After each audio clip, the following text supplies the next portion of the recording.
Aboriginal and Torres Strait Islander viewers are advised that the following program contains images and voices of people who've died.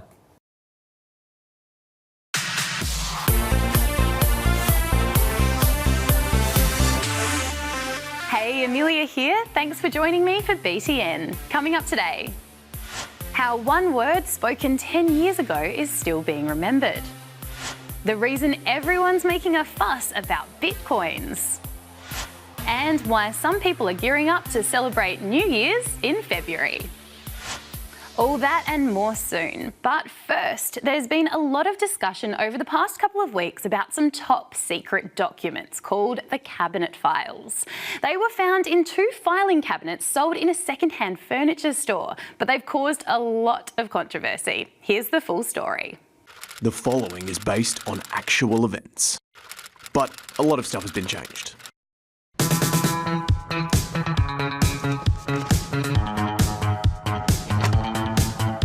Rubes, you really need to do something about all this paperwork. It's going to collapse any second. Yeah, I actually did buy a filing cabinet, but I can't use it. Why not? Because I got it from a second-hand shop and it's locked and I don't have the key. What? Why'd you buy a locked filing cabinet? Because think of the mystery. This could have like top secret files in it or something. Yeah, that sounds likely. Look, I think it's time you got this thing open and actually started using it. This is pretty much what happened to one anonymous Aussie. Let's call him Mr. X, who's now at the centre of one of the biggest security breaches in Australian history. You see, the files that Mr. X stumbled across when he drilled into his new cabinet contained thousands of pages of classified information from the past decade. And it was from a group of the most powerful federal politicians called the Parliamentary Cabinet. The documents contained details that were meant to be kept secret for at least 20 years. I mean, this is embarrassing for the country. It's embarrassing to our allies who share intelligence with us and assume that we'll be able to keep it. This is a blunder of massive proportions. Mr. X took the files to the ABC, who read through them and broke some big stories, including the Australian Federal Police losing national security files, laws that were being debated behind closed doors, and important documents at Parliament House ending up in the wrong hands. But the ABC decided some of the other files were too sensitive to tell us about. In fact, they were so top secret that ASIO, Australia's national security agency, delivered a safe to the ABC offices so the files could be protected. The release of these cabinet files has come at an interesting time because there are new laws currently being proposed that could make this kind of reporting illegal.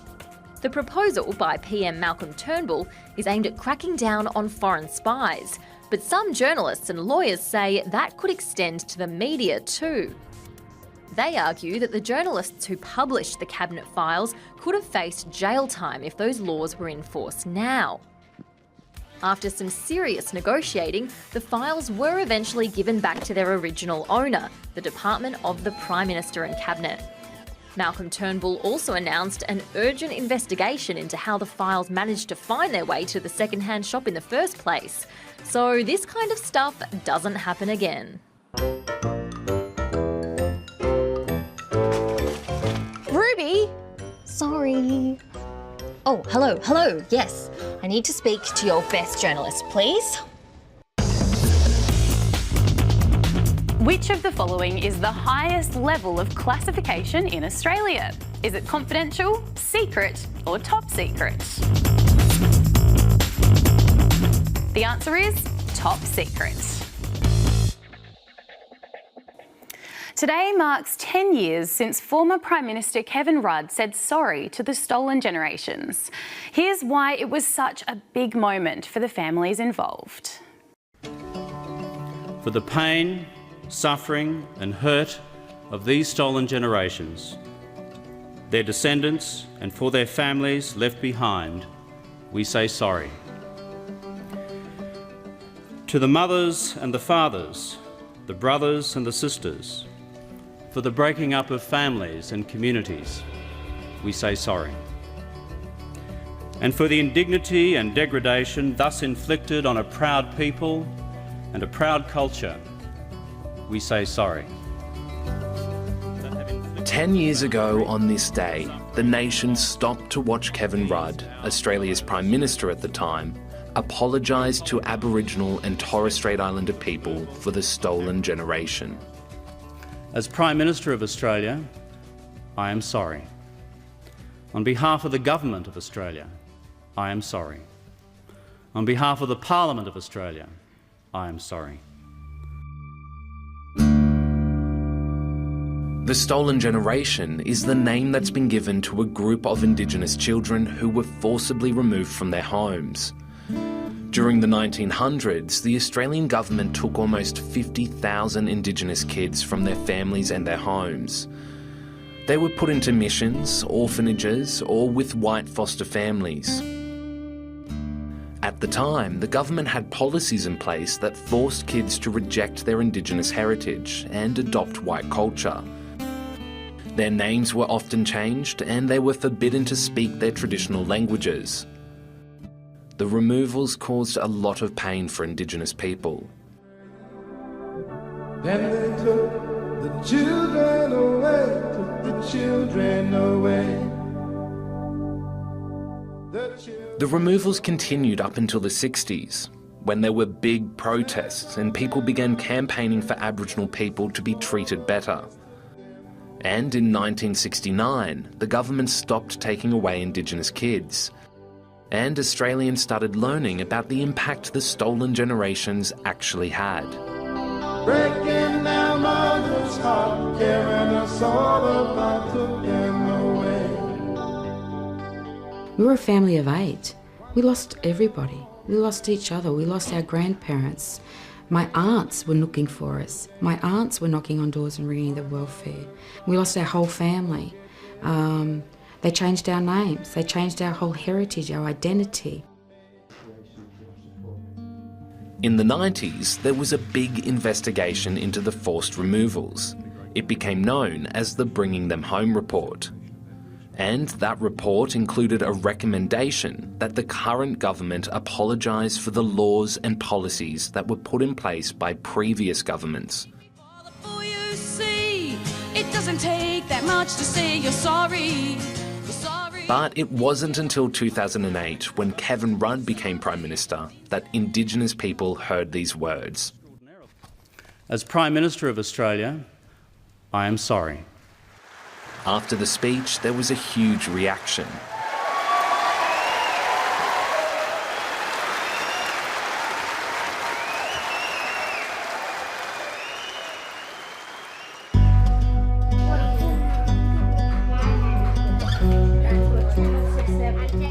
Years on, the impacts of the stolen generation are still being felt. Indigenous kids still face a lot of problems and inequality. There are families still grieving for their losses. And there are people who still haven't been able to reconnect with their parents. But despite that, most still look back on the apology as the first step in a very long journey of forgiveness. All these years we waited, for someone to say sorry from government, and I say, was really, made me feel different altogether. I'm really thankful about that. I love what's happened today. It took a long time, but it's finally got what we wanted.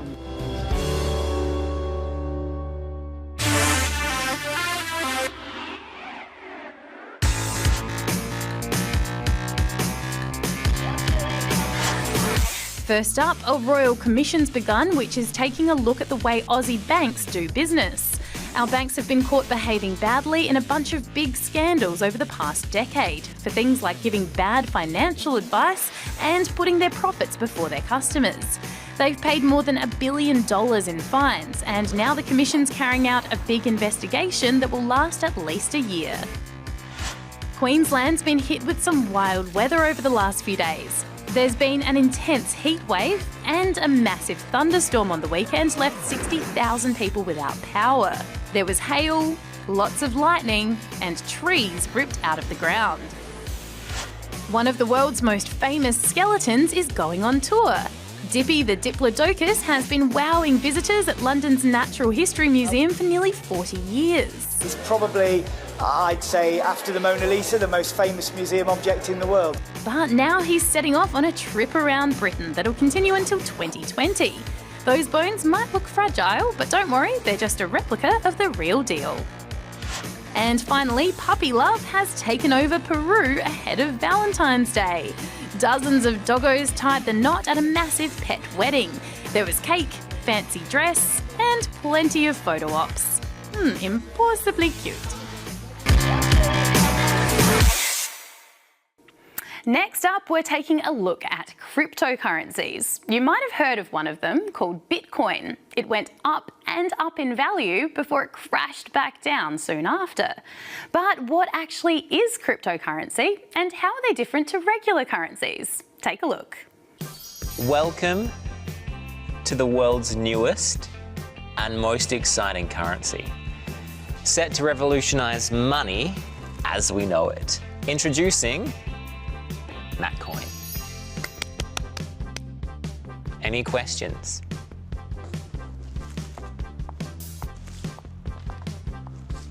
I have a question. Yes, you in the front there. What is it? Well, as you can see, it's a coin with my face on it. Yes, but how does it work? How does it work? Yes.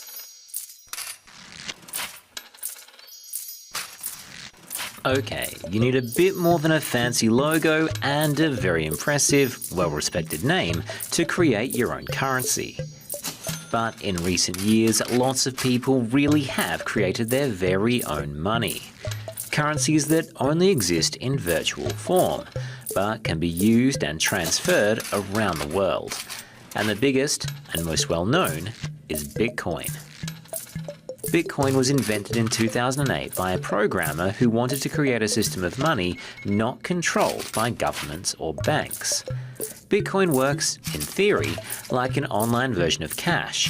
You can use it to buy products and services, although unlike the Aussie dollar, not many shops accept Bitcoin yet. Each Bitcoin is basically a computer file which is stored in a digital wallet on a smartphone or computer. People can send Bitcoins, or part of one, to your digital wallet, and you can send Bitcoins to other people. Every single transaction is recorded in a public list called a blockchain. This makes it possible to trace the history of Bitcoins to stop people from spending coins they don't own, or making copies of them. So where can I get it? Yes. You can buy cryptocurrencies like Bitcoin with normal money, or create them using a computer. That's called mining. The computers are made to work out incredibly difficult sums, and occasionally they're rewarded with a coin for the owner to keep. It's a lot more complicated than it sounds. But while lots of people have got behind it, there is a downside. While the value of regular money is kept under fairly tight control, how much cryptocurrencies like Bitcoin are worth depends on how many people want to buy them at that exact moment.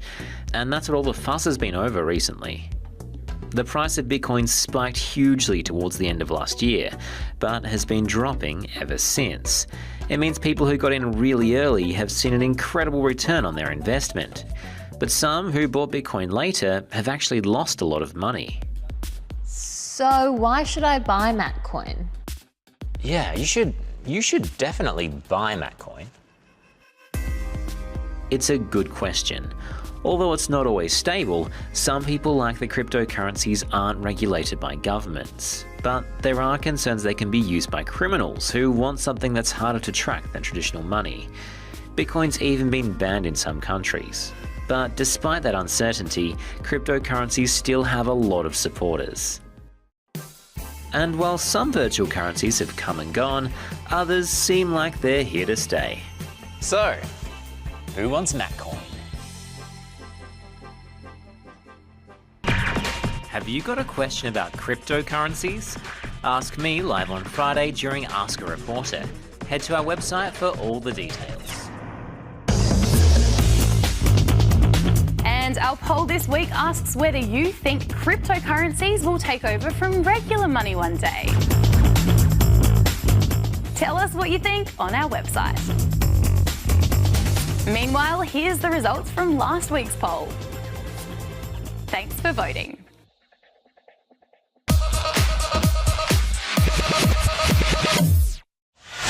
Friday the 16th of February marks the beginning of Chinese New Year. But you might be wondering why it's celebrated a month after the official change of year in Australia. Here's the answer.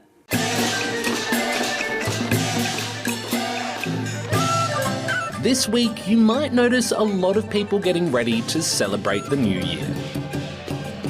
But I know what you're probably thinking. New Year's was almost 2 months ago. Well, this Friday marks the beginning of the Chinese New Year. Happy New Year! And more than 1.5 billion people around the world will mark the occasion with parades, performances, food and fireworks. But why is it held now? Well, it's all got to do with the phases of the moon. You see, Chinese New Year follows a different calendar to the one used in Australia. It's called the lunar calendar, which follows the moon. New Year is held on the second new moon after the middle of winter in the Northern Hemisphere. And each year it actually falls on a different date, in January or February. This year, it's the 16th of Feb. The date also marks the beginning of the spring harvest, the best time for farmers to prepare for the growing season.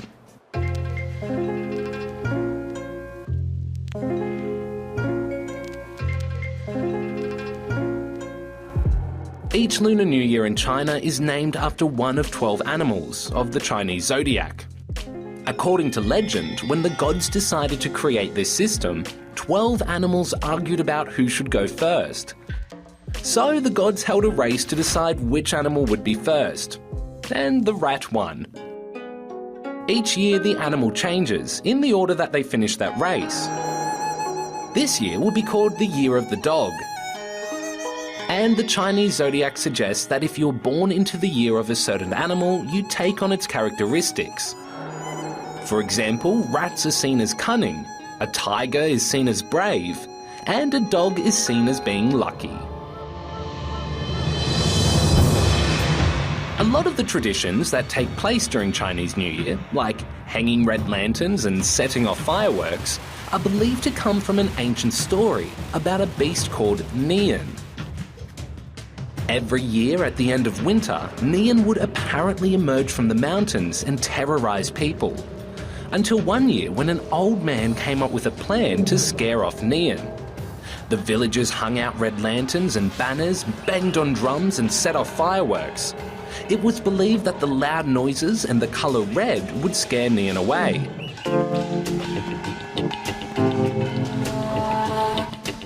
Today, these types of celebrations have continued, and not just for one night a year.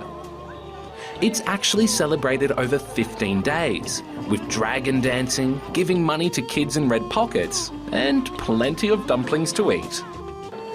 For these guys, it's just the start of 2 weeks worth of fun, welcoming the Chinese New Year with a bang.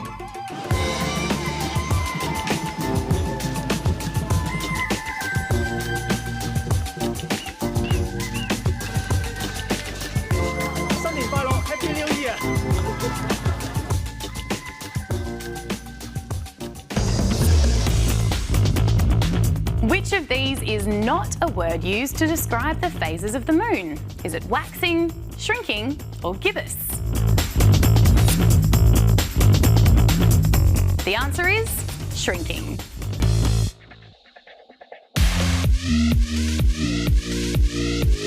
The Winter Olympics have kicked off in South Korea.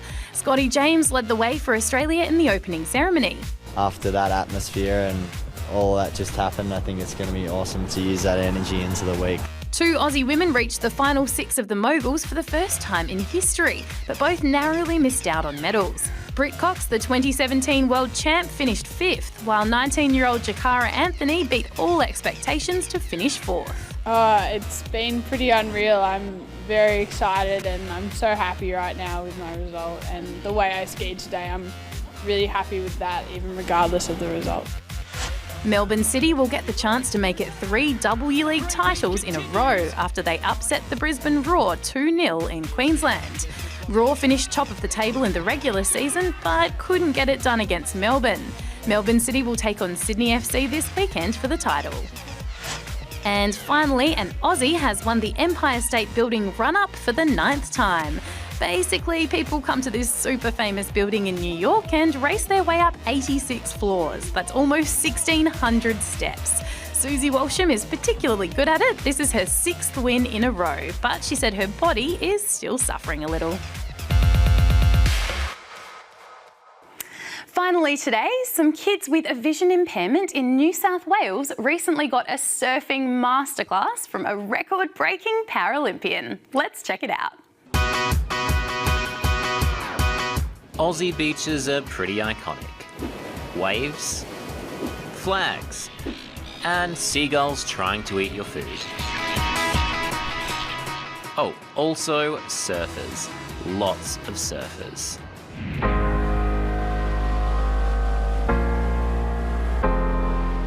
That's something 11-year-old Travis is keen to have a go at today, along with a heap of other kids who are visually impaired.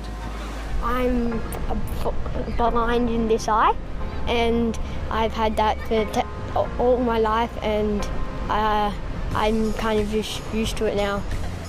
In the past, he's found it pretty hard to get into sports. It does affect me sometimes in class, because also in some sports, if say I can't fully play like games like footy because I wouldn't be able to play tackle, because if someone came at me this side, my nose blocks my vision, so I wouldn't be able to see them. That's why Vision Australia set up this surfing masterclass with one of Australia's best blind surfers, Matt Formston. He was diagnosed with macular dystrophy when he was 5 years old, and has gone on to become a cycling Paralympian and world champ in adaptive surfing's blind category. I think the aim of today is just to give them a bit of a taste for surfing, but more importantly, to bring them together as a community. I think it's pretty easy to be isolated when there's anything different in your life, let alone a disability. So to get out of your comfort zone and to do that with some people that have similar challenges is something that the kids can take home and build from.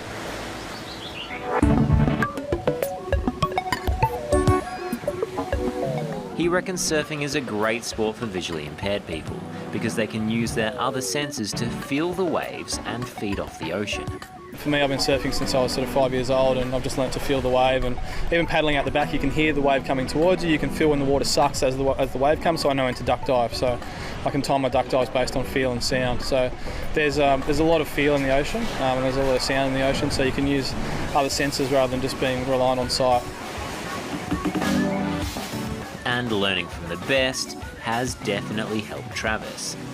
While it's been challenging, he says he's loving the surf. Everyone, even if you have a disability, should be able to do something that maybe they want to do, and everyone should be able to do, such as surfing, and I wanted to give it a go. Tyler has had a crack at this before. I can see things up close, but if I'm far away, not really. Well, it's my second go. It's fun. I get to meet lots of new people, and I hope I can do it again. These guys have had a great time in the water and say it won't be their last time carving it up. It was pretty good.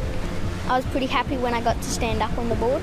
It's just like freedom and being in the ocean.